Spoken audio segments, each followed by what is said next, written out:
statistics shows that the unemployment rate in the country has dropped to 6.2%.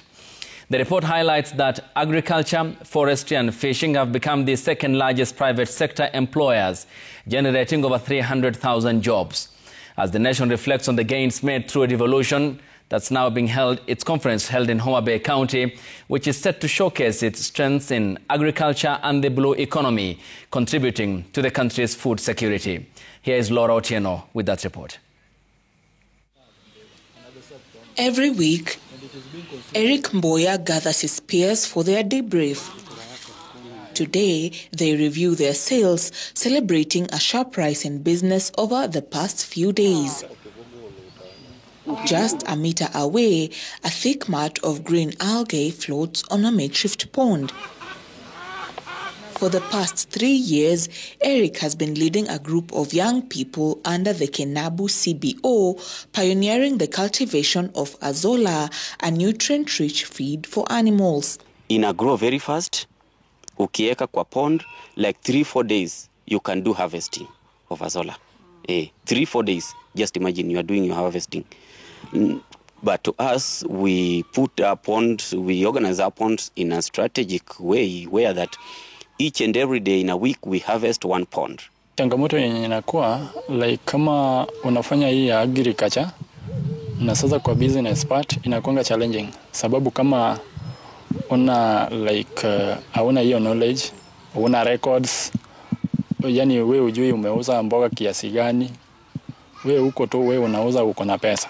We are training youths about civic engagement, civic education and economic empowerment. Lazima tukuje kwa famu yako uangalie challenges. So from there, kama unafanya vizuri, unaweza apply grant in SOFCO. And the grant is for youths only. In Homa Bay County, beekeeping isn't just a livelihood, it's the heartbeat of the economy.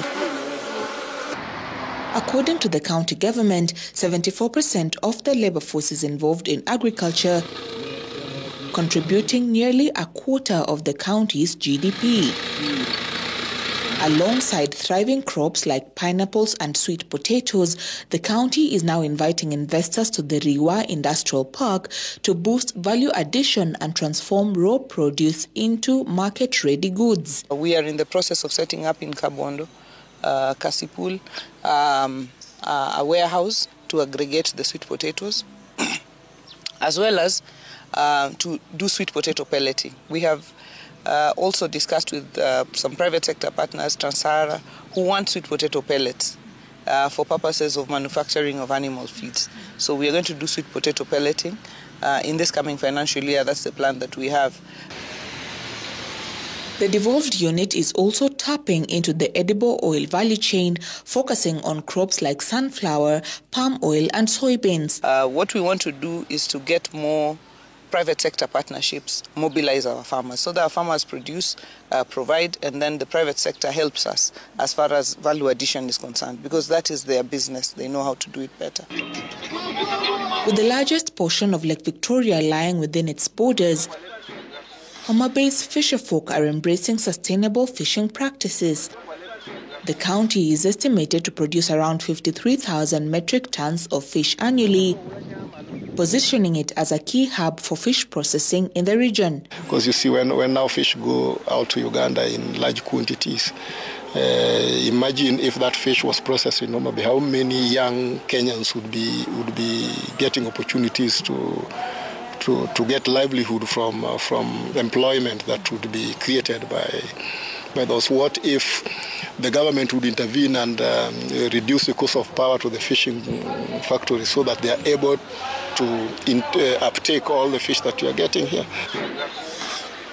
At the last Blue Economy Conference, President William Ruto outlined a bold plan to boost the sector's annual contribution to the GDP from 8.7 billion shillings to 150 billion shillings.